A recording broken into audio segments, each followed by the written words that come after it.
श्रद्धाशील बंधुओं एवं श्रद्धाशील बहन, बड़ौदा की भूमि बड़ी पावन है।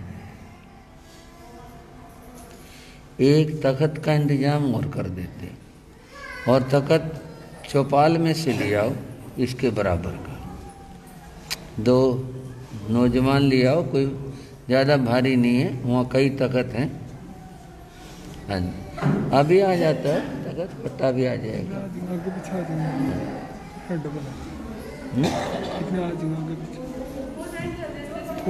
चलो आप देख लो, सेटिंग हो तो तख्त भी आने दो, वो उसकी जरूरत भी। हाँ जी, महासाध्वी जी महाराज पधारे हैं। हाँ जी, हाँ जी, बहनों, हाँ जी, बस शांत।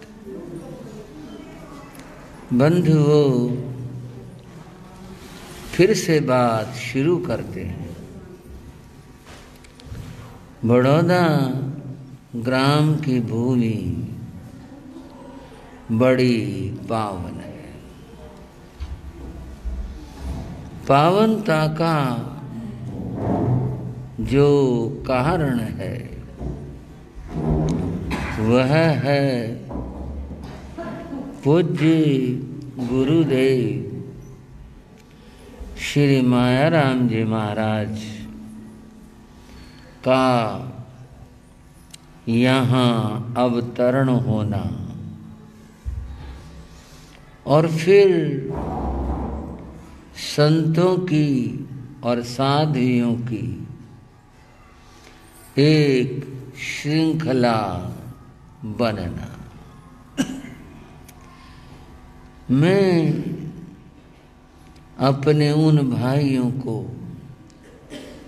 जो बाहर से आए हैं बताना चाहूँगा, यहाँ जितने भी ये बैनर लगे हैं ये सब यहाँ इस भूमि पर जन्मे संत और सतियों के शुभ नाम के बैनर।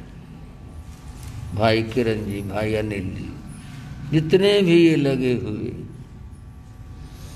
इनकी संख्या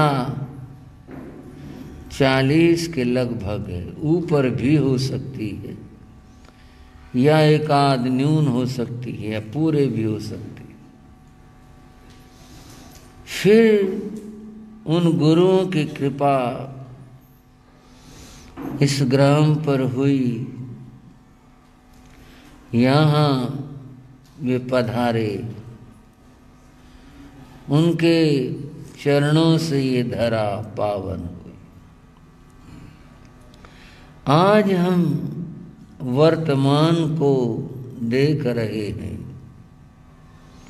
इस भूमि पर संतों के और साध्वियों के मंगल पदार्पण हो रहे हैं, और धर्म के खूब ठाठ लगे। बंधुओं, यहाँ पर हम संत तो ठहरे ही हैं, और इससे हमारे से पहले लाम मुनि जी ठहरे हैं, और यहाँ पर साध्वी रत्न श्री शोभा शिवाजी महाराज आदि ठानों के साथ विराजमान है। कल यहाँ साध्वी रत्न श्री शीतल जी महाराज का पदार्पण हुआ। उससे पहले श्री रमेश कुमारी जी महाराज का न हुआ, श्री साधना जी का पदार्पण हुआ, और आज हमारे प्रिय मुनिराज श्री आलोक मुनि जी का मंगलमय पदार्पण हुआ, और साथ में शुभ अमन मुनि जी का पदार्पण हुआ। जिसे यूँ कहें कि तीर्थ भूमि पर जैसे आना होता है, वैसे ही यहाँ संतों का पदार्पण।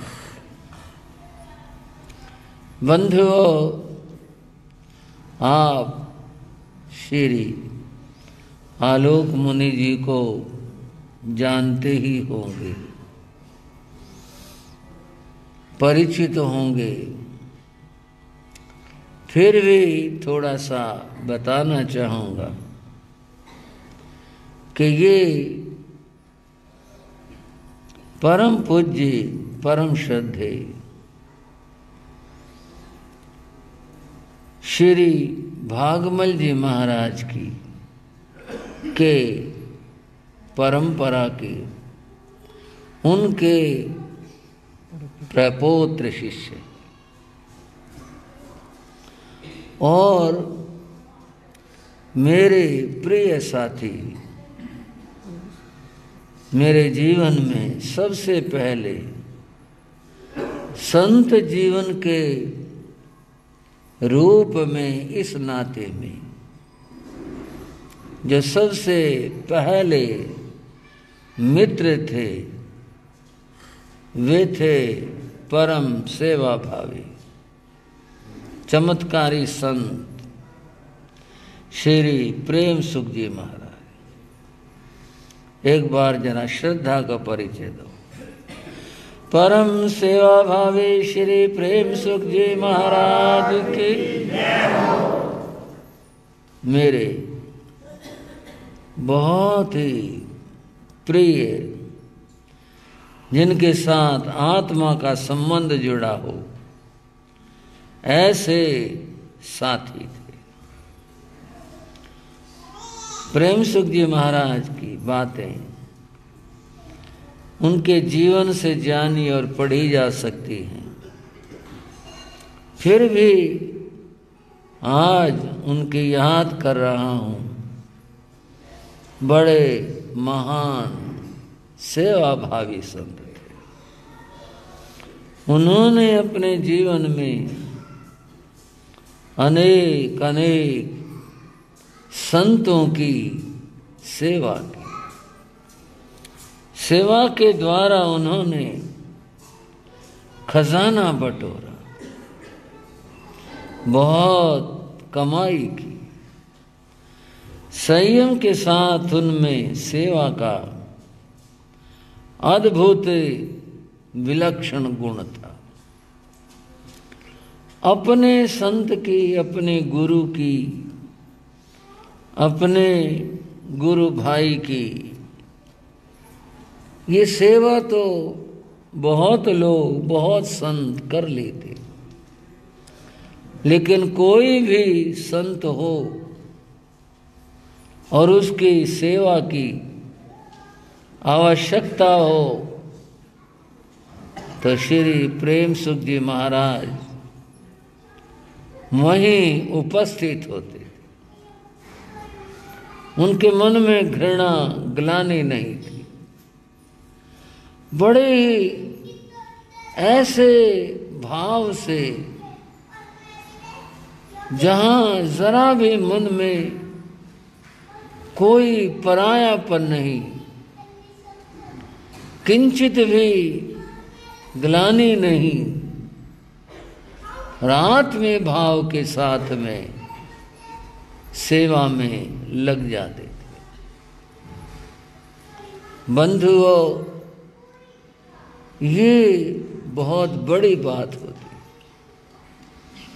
और इस सेवा के कारण वो जैन शासन में चमके, खूब चमके और बहुत संतों की, गुरुजनों की उन्होंने आशीर्वाद और कृपाएं प्राप्त की।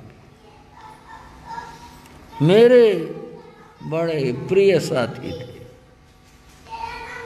हम साथ रहे, साथ बैठे, बहुत हमारी अपनी एक दो मित्रों के बीच जो बात होती है वो होती थी, बहुत चर्चाएं, बातें। वो भी एक समय था और उस समय को आज मैं याद करता हूँ, कितना प्रेम भरा अद्भुत समय था। आज उनकी फुलवारी खिली हुई है, जिनमें उपाध्याय प्रवर श्री रविंद्र मुनि जी, जो बड़े विद्वान संत हैं, बड़े योग्य हैं, श्रमण संघ में बड़े प्रतिष्ठित हैं, उनका नाम सर्वत्र है। श्री रमणीक मुनि जी, ये मनोहर व्याख्याता हैं। इसी तरह से श्री उपेंद्र मुनि जी, आगे उनके शिष्य प्रशिष्य, यूं ये फुलवारी खिली। आज श्री हमारे सामने पधारे आलोक मुनि जी, बहुत अच्छा लगा, मन को बड़ी खुशी हुई। मेरा इनके लिए बहुत बहुत मंगल आशीर्वाद। बड़े मस्त संत, बहुत मस्त संत, आनंद में जीने वाले। बंधुओं और बहनों, मैं कुछ बातें और चर्चाएं आपके सामने रख रहा था। भगवान महावीर की वाणी के कुछ अंश आपको सुना रहा था, जिनमें से हमारी चर्चा देखने को लेकर चल रही थी। भाइयों, होगी कुछ तो ध्यान में, कई दिनों से यही चल रही है बात। हाँ जी, है ना कुछ ख्याल में? देखने की बात चल रही थी। आज भी वही बात थोड़ी सी करते हैं। वैसे तो हरियाणा में बैठकर और पंजाबी की बात, लेकिन एक लाइन कहने में तो कोई बात भी नहीं है, यूं कोई निषेध भी नहीं है। पंक्ति है, ओए बंदया रसता वेख के चल, तनो राम ने दितिया आँखियाँ ने। ओए बंदया रसता वेख के चल, तनो राम ने दितिया आँखियाँ ने। था ते ठोकर खांदा आँखियाँ कासनो रखिया ने। था ते ठोकर खांदा आँखियाँ कासनो रखिया ने। ओए बंदया रसता देख के चल, तनो राम ने दितिया आँखियाँ। समझ आ ही गया होगा। फिर भी थोड़ी सी बात करें। मनुष्य को संबोधित किया, ओए बंदिया, ओ आदमी, ओ मनुष्य, रास्ता देख के चल। तेरे को भगवान ने आंखें दी। भगवान शब्द कहें या पुण्य या कर्म कहें, कुछ भी कह लो, तुझे आंखें मिली हैं और उसके बाद भी थाते यानी जगह जगह ठोकर खाता है। यहां ठोकर खाई, वहां ठोकर खाई, फिर ठोकर खाई, फिर आंखें क्यों रख रखी? इन आंखों का तो महत्व यही है ना कि रास्ता देख करके चले। बंधुओं, रास्ते दो हैं। एक तो ये बाहर संसार के रास्ते, सड़कें हैं, पक्के कच्चे ये रास्ते। एक तो ये रास्ते, यहां बड़ौदा के पास से ये जो सड़क गुजरती है, ये मुझे ऐसा ख्याल है 58-59 में निकली थी ये जो सड़क है। और एक भाई होते थे सीसराम शिशु का करके, वो गुरु महाराज के पास दर्शन करने गए योगीराज जी। बोला जी गांव का चुगर्दन है, काला सांप सा लोटा पड़ा। सड़क निकली तेरा जब नगर चुगर्दन है, काला सांप सा लोटा पड़ा, इशारा बना दिया, पूछो ही। हम आए थे सबसे पहले बड़ौदा में 60 में वैरागी था। वो कितने बताऊं कि बैलगाड़ी के जो पहिए है ना, लगभग से इतनी चौड़ी हो गई, वो इतनी बस इतनी सी थी। वही एक ताज्जुब की बात थी भाई, बड़ी बनाई भाई सरकार ने, बड़ा रास्ता निकाला भाई, बड़ा भाई। देखो बहुत आदमियों के लिए आश्चर्य थी ये बात। और आज के ठाठ देख लो सरकार के, आज कितने बड़ी बड़ी सड़कें, डबल रोड, और वो एक तरफ में भी कितनी लाइन, और ऊपर से फिर पुल भी बन गया, नीचे भी सर्विस लाइन, उधर भी सर्विस लाइन। क्या ठाठ है। ये रास्ते तो सरकार ने बना दिए। इन रास्तों की तो ये बात है। रही बात ठोकरों की, फिर भी कोई अगर ठोकर खाता है तो नादान कहेंगे, मूर्ख कहेंगे कि नादान है, मूर्ख है। साफ रास्ता था, फिर देख कर कहीं चल रहा है, चल किधर रहा है, देख किधर रहा है, ठोकर खाने लग रहा है, नादान है, मूर्ख है। इतना अच्छा रास्ता होने के बाद भी और फिर ठोकर खा रहा। बंधुओं, फिर समझ लो रास्ते दो हैं। ये बाहर के संसार के रास्ते, ये रास्ते बनते रहते हैं, संवरते रहते हैं। इन रास्तों की उतनी महत्वपूर्ण बात नहीं है। महत्वपूर्ण बात है एक उस रास्ते को पहचानो जिसको जिंदगी का या जीवन का रास्ता कहते हैं। जीवन का रास्ता जिसने पहचान लिया, देख लिया, जीवन का रास्ता सही जिसने जान लिया और उस पर वह ठोकर नहीं खाता, ठीक चल रहा है, समझ लो उसने सही आंखें पाई हैं। बाहर की नहीं, अंदर की भी उसकी आंखें खुली। और जीवन का रास्ता अगर नहीं समझा तो फिर क्या हालत और क्या स्थिति होगी। एक हुए स्वामी राम तीर्थ, बहुत विद्वान थे। भारत में दो व्यक्ति, उनका नाम बहुत प्रसिद्ध है, स्वामी विवेकानंद और स्वामी राम तीर्थ दोनों विद्वान माने जाते हैं और दोनों संत थे। स्वामी राम तीर्थ ने कहा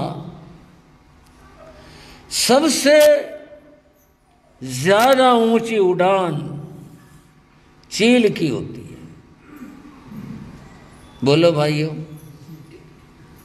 ठीक है ना ये बात? हरियाणा में चील कहते हैं, वैसे बाज कहते हैं। गिद्ध दूसरी तरह की होती हैं। चील जो है वो बहुत ऊंचे चली जाती है, बहुत ऊपर चली जाती है। फिर उसका मतलब क्या हुआ? मतलब तो समझना है ना, पर इतनी बात समझ लो, सारे जन पक्षियों में सबसे ज्यादा ऊंचे चील उड़ती है। पर स्वामी राम तीर्थ ने कहा था चील जितना ऊपर उड़ती है उतना वो नीचे गिरती है। ये क्या बात हुई? ऊपर उड़ती है, नीचे गिरती है। ऊपर तो उड़ती है चील, लेकिन ऊपर उड़ करके वो देखती और ढूंढती क्या है? मुर्दे। हाँ भाइयों, आप तो ये बातें अच्छी तरह जानते हो। शहर में तो शायद चील नाम भी ना समझे। बाज भी फोटो में देखेंगे, बाज भी कहीं देखने में कितने जगह मिलते नहीं हैं। चील जितना ऊपर उड़ती है उतनी गिरती है। गिरने का मतलब वो ऊपर तो उड़ी, लेकिन ऊपर जाकर के वह ढूंढती क्या है, देखती क्या है? मुर्दे देखती। बस ये बात है। और ऊपर उड़ी, और ज्यादा दायरा देखा भाई, यहां नहीं है, और ऊपर उड़ी और दूर दूर तक देखा। देखा क्या? मुर्दा कहाँ है? ये बस मुर्दे पड़े, वो मुर्दे ढूंढते हैं। उसका ऊंचे उड़ना किस काम का हुआ? किस अर्थ में हुआ? महत्व क्या हुआ? ऊपर तो उड़ी, लेकिन ढूंढा क्या? मुर्दे ढूंढे। बंधुओं, बस इस बात को समझ लो, हमारी आंखें बस यही दोष बुराई यही अगर ढूंढती हैं तो हमारी स्थिति उस चील वाली स्थिति होगी। ढूंढो, देखो क्या अच्छाई, ढूंढो क्या सर्वत्र सब जगह से अच्छाई ढूंढो, बुराई नहीं। हम गए अमृतसर में, जब जम्मू चतुर्मास किया था तो अमृतसर के बाजार थोड़े से तंग हैं, पुराना शहर है, गलियां भी तंग हैं, भीड़ी सी हैं। वहां सवेरे सवेरे एक बड़ी समस्या का सामना करना पड़ता था। तो समस्या क्या होती थी? कभी ये वाला बाजार तंग तो है, वहाँ ये बंद कर रखा, आज इधर से नहीं चलो उधर से निकलो, कभी उधर का बंद, कभी कुछ। और कुछ लोग देखे बाजार की जो नालियां, चौड़ी चौड़ी नालियां, और ऊपरों फट्टे से दुकानदार अपना ढक लेते हैं, वो हटा करके नाली रोक करके और उसमें से कूड़ा गंदगी क्या कहूँ, ऐसे तसले भरे निकाल देखा था ने लाला, ध्यान आया, चंगा जी, वाह जी वाह जी। वो जी तो किसी ने बताया, बोले जी पता है क्या करते हैं? वहाँ क्या करते हैं? सोना ढूंढते ने थे। वो सराफा बाजार था। बोले ये इसमें यहाँ सोना ढूंढते। बोले ठेका छुटता है इनका, ऐसे थोड़े किसी और कोई थोड़ा आ सकता है, इसका ठेका होता है इनका। मैंने कहा फिर? बोले ये जैसे कल बाजार खुला था तो आज सवेरे ये आ लिए, आ करके सारा ये सारा जितना बाजार इसको ये साफ करेंगे बुरश से, और जितनी ये नाली है ना इनका रोक रोक करके नीचे जो जमा हुआ ना कूड़ा वो निकाल के तासले में इकट्ठा करेंगे, और फिर इसको ले जाएंगे, ले जा करके फिर इसको साफ करेंगे। कहीं न कहीं कोई न कोई कर्ण, कोई चूरा, कुछ बार सोना, कहीं न कहीं कई बार चांदी कुछ मिल जाता है इनको, उससे इनका काम चलता है। मगर ठेका बोले हाँ इनका ठेका छुटता है, ऐसे थोड़े है। हाँ भाई गुलाब चंद अब तो बता दे अपनी बात, क्या कौन थे? नेरिए कहो ना, जो नाली में से कूड़े में से सोना निकालते। एक नजर तो ये है कूड़े में से सोना बीन लेना, बुराई में से अच्छाई निकाल लेना, एक तो ये दृष्टि है। और एक दृष्टि ये है कि बाग लगे हुए हैं, बगीचे हैं, फूल खिले हैं, और चील कहीं नहीं देखती कहाँ फूल खिले हैं, कहाँ पर आम लगे हैं, कहाँ फल लगे हैं। उसकी निगाह तो सारे को गर्दन घुमा घुमा करके देखे जाएगी, मुर्दा कहाँ पड़ा है। उसे कोई अच्छाई दिखती नहीं, अच्छाई उसके समझ में ही नहीं आती। उसके समझ में तो गंदगी आती है, वो गंदगी ढूंढती है। और एक ये भी खोज है कि गंदगी में से कोई आदमी सोना भी निकालता है, एक वो भी लोग। बंधुओं ऐसे बनो कि हम बुराई में से भी अच्छाई निकाल लें। ऐसे मत बनो, इस तरह के मत बनो कि अच्छाई में हम बुराई को ढूंढते फिरें, ऐसे मत बनो। बनना ऐसा चाहिए कि कहीं बुराई है उसमें से भी खोज लें अच्छाई क्या। गुरु महाराज योगी राज जी का एक गांव में जाना हुआ, तो वहां उस जमाने में गांव में बनियों के कहूं, जैनियों के कहूं, घर काफी हुआ करते, तो वहां काफी घर थे। एक भाई था, वो बोला महाराज हमारे लड़कों को भी समझाओ ना कुछ। गुरु महाराज योगी राज से बोला। गुरु महाराज बोले क्या बात है?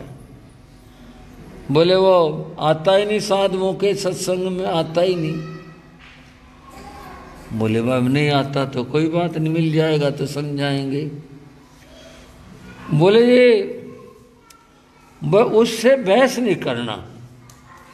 बोले भाई हम बहस क्यों करेंगे साधु? बोले ना जी मैं तुम्हें बताया हाथ जोड़ करके आपको। वो फिर खुद ही बोला जी वो इतना बहस करने में इतना तेज है पूछो मत। एक दिन वो गुरु महाराज को मिल गया। गुरु महाराज ने उसको प्रेरणा दी भाई आया कर। गुरु महाराज का अपना प्रभाव था, अपनी बात थी, वो आ गया। फिर हर रोज आने लग गया। एक दिन वो बैठा हुआ था, वो बोला जी मेरे से कोई बहस कर लो। उसने तो नाम ले लेके गए, चाहे कोई पंडित आ जाए, चाहे कोई आर्य समाजी आ जाओ, चाहे कोई फलाना आ जाओ, चाहे कोई सांगी आ जाओ, चाहे कोई दूसरा आ जाओ, मेरे से जीत के नहीं जा सकता। गुरु महाराज ने उससे पूछा भाई ऐसी क्या बात है तेरे अंदर? कोई आ जाओ और कोई बहस कर लो, मेरे से जीत के नहीं जा सकता, ऐसी तेरे अंदर क्या बात है? इतना तेने कैसे क्या ज्ञान पढ़ लिया? वो बोला जी ज्ञान तो खैर जो कुछ है जैसा सुना सुनाया, बात और है। जब कोई मेरे से बात करता है ना तो मैं उसकी बात सुनता हूं। बस सुनना तो अच्छी बात है, सुनने में तो क्या बुरा है, सुनेंगे नहीं जी, मैं बड़े ध्यान से सुनता हूं और मैं ये देखता हूं इसमें बात कहने में कमी कहाँ रही, और जब मेरा नंबर आता है उसकी कमी पकड़ता हूं वहीं पर, और कमी पकड़ करके फिर बात करता हूं। मेरे आगे टिक ही नहीं पाते कोई, थोड़ी देर में पांव उखाड़ देता हूं।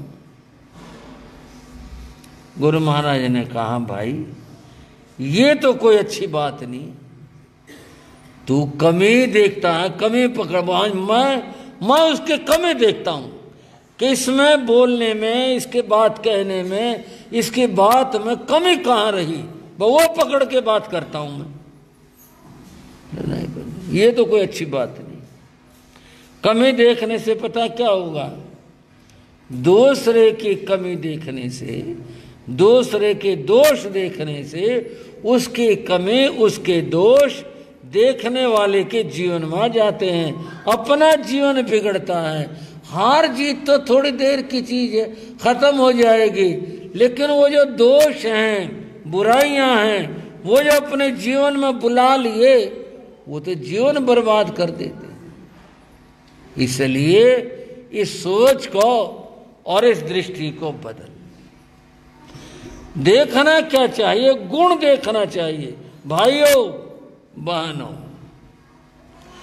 दृष्टि और सोच गुण की बनाओ, दुर्गुण की नहीं, बुराई की नहीं। और दुनिया की बात ऐसी है, संसार की, यहां दुनिया में अच्छाई भी है और बुराई भी है, सब चीजें हैं। अंधेरा भी है, उजाला भी है, ऊंचा भी है, नीचा भी है, दूर भी है, पास भी है।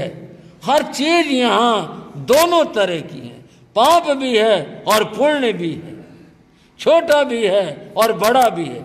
आप कोई तो शब्द कहो, उसका विलोम, उसका विरोधी शब्द जरूर मिलेगा। पर देखना यह है, एक शब्द होगा सकारात्मक, एक होगा नकारात्मक। तुम नकारात्मक में मत उलझो, जो सकारात्मक है, यानी जो गुण है, उसको ग्रहण करो। बंधु, एक गिलास को थोड़ा सा चिंतन का विषय बनाते। एक गिलास है, उसमें पानी डाला हुआ है, लेकिन कितना डाला कि गिलास में आधे तक आया पानी। यूं कह लो आधा भरा हुआ है। ऐसा गिलास मेज पर रखा है, दो आदमी हैं, दोनों को प्यास है, दोनों पीना चाहते हैं। एक ने तो गिलास देखते ही शिकायत करी, क्या पिए, आधा खाली पड़ा। भाइयों समझ गए, उसने क्या देखा, खालीपन को देखा। क्या पानी पिए, गिलास आधा खाली पड़ा। और दूसरे व्यक्ति ने कहा, प्यास उसको भी थी, पीना उसको भी था, उसने कहा भाई पानी आ गया, आधा भरा हुआ गिलास, और फिर देखेंगे। उसने आधे भरे हुए को देखा और उसने आधे खाली को देखा। ठीक है ना, बात समझ में आ रही है मेरी? बोलो भाइयों।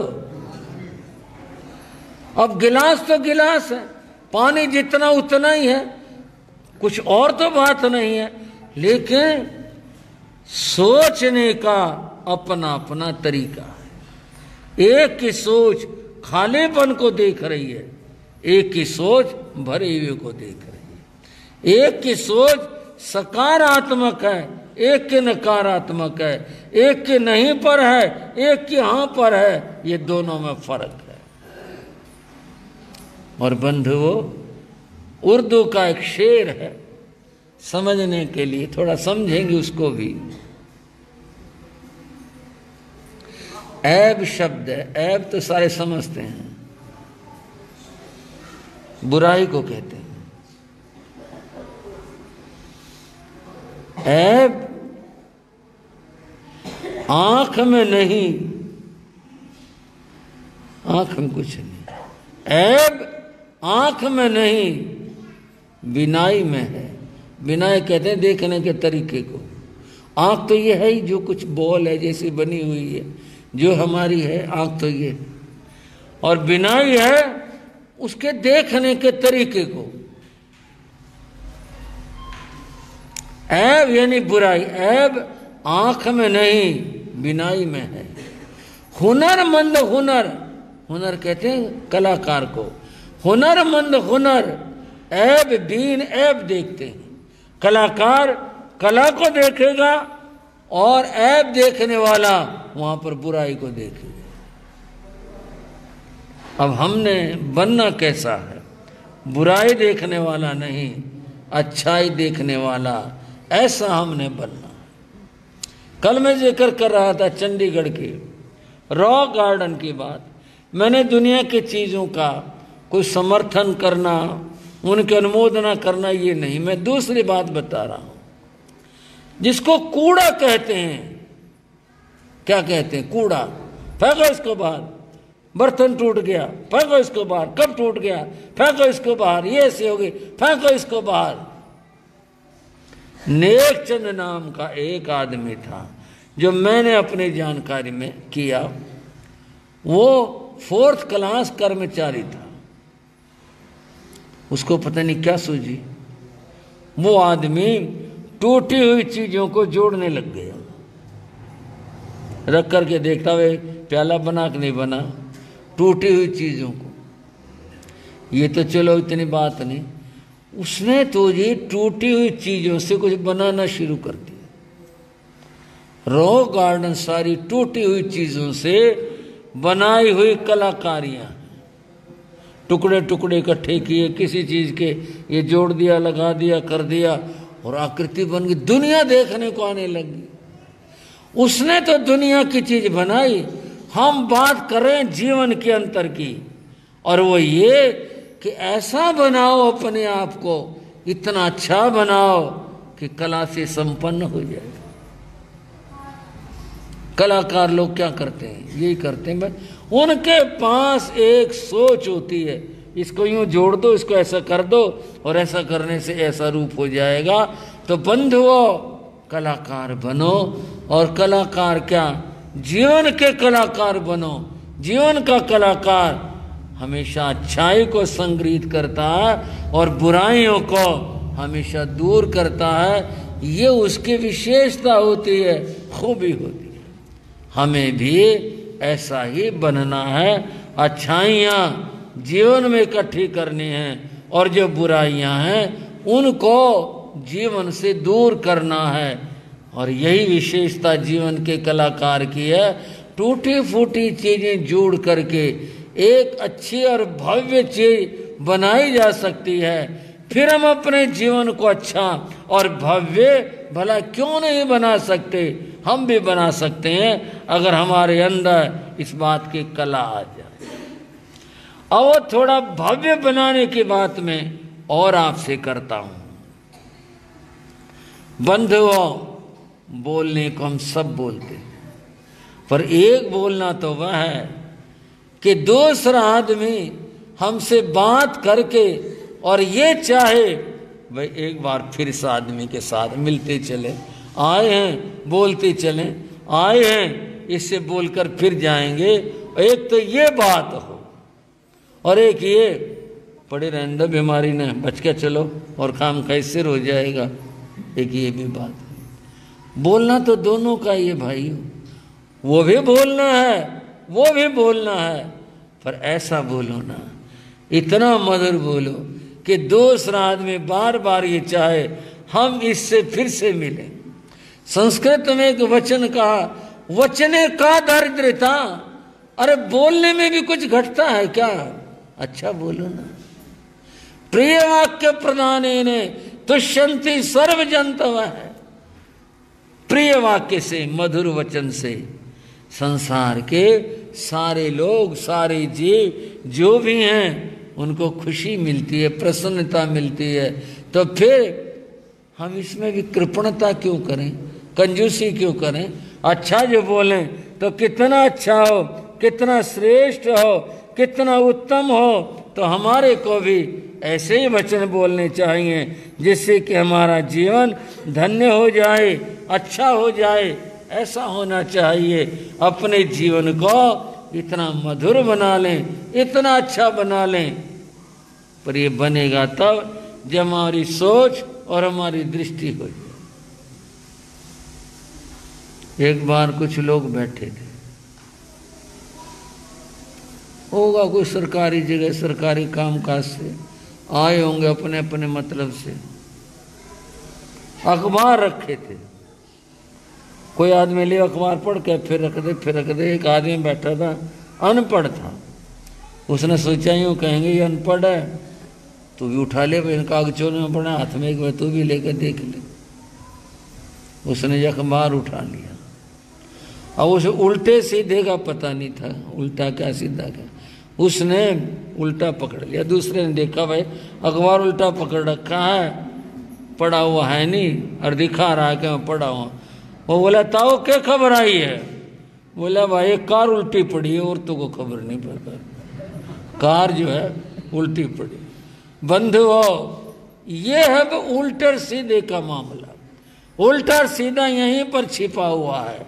हमारी सोच सही है तो सारी चीज सही है, हमारी सोच अगर सही नहीं है सारी चीज उल्टी है, सारी चीज गलत हैं। सोच को अच्छा बना लो, सब जगह हमारे को अच्छा और अच्छा ही अच्छा हमारे को दिखाई देगा। ऐसी दृष्टि और ऐसा विचार हमारा होना चाहिए। ऐसी के लिए गुरुओं ने उपदेश दिया, शिक्षाएं दी, बातें बताई, उनकी कुछ चर्चा हमने आपके सामने की। चत्तारी मंगलम अरिहंता मंगलम सिद्धा मंगलम साहु मंगलम केवली गुणत्तो धम्मो मंगलम चत्तारी रोगोत्तमा अरिहंता रोगोत्तमा सिद्धा रोगोत्तमा साहु रोगोत्तमा केवली गुणत्तो धम्मो रोगोत्तमो चत्तारी शरणं प्रव्रजामि अरिहंते शरणं प्रव्रजामि सिद्धे शरणं प्रव्रजामि साहु शरणं प्रव्रजामि केवली प्रणतं धम्मं शरणं प्रव्रजामि। ये चार शरण दुख और न शरण कोई होगा, जो भवे प्राणी करे आचरण उसका अजर अमर पद होगा, उसका सदा मंगल आशीर्वाद, मंगल आशीर्वाद, मंगल आशीर्वाद।